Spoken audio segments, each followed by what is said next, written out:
లెక్కించడానికి సాధ్యం కానన్ని వేల కోట్ల నక్షత్ర మండలాలు ఉన్నాయి, గ్యాలక్సీలు ఉన్నాయి, మిల్కీవే లాంటివి. వాటిల్లో ఆఫ్టర్ ఆల్ మన మిల్కీవే ఒక్కటి. దానిలో మళ్ళీ వేల కోట్ల నక్షత్రాలు ఉన్నాయి. వాటిల్లో మన సూర్య నక్షత్రం ఒక చిన్ని బుల్లి నక్షత్రం, ఎల్లో డ్వార్ఫ్. అది పెద్ద నక్షత్రం కూడా కాదు, మనకి పెద్దగా అనిపించవచ్చు, కానీ ఒక చిన్ని నక్షత్రం. ఆ నక్షత్రం చుట్టూ ఉన్న గ్రహాల్లో ఆఫ్టర్ ఆల్ ఒక బుల్లి గ్రహం మనది. మన గ్రహం ఎంత చిన్నదంటే జూపిటర్లో మనలాంటి వాటిని 1700 గ్రహాల్లో పెట్టచ్చు.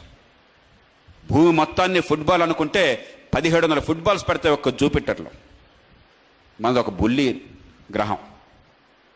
ఆ గ్రహంలో మీరు దుర్బిణి వేసి చూసిన అంతరిక్షంలోకి మీరు వెళ్ళే అవకాశం దొరికితే, ఒక సెటిలైట్లో మీరు వెళుతుంటే దుర్బిణి వేసి చూసినా కూడా ఇండియా కనిపించదు.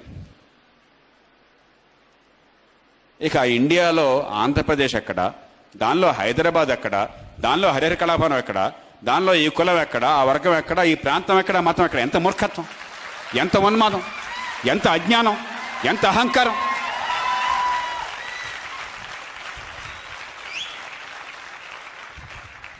అందుకే సంపద సృష్టికి దేశంలో అతిపెద్ద అవరోధం, ఈ జాతి నిర్మాణానికి అతిపెద్ద అవరోధం, మన సాంకేతిక విజ్ఞానాన్ని ఉపయోగించుకోవడానికి అతిపెద్ద అవరోధం, ఉపాధి కల్పన అతిపెద్ద అవరోధం.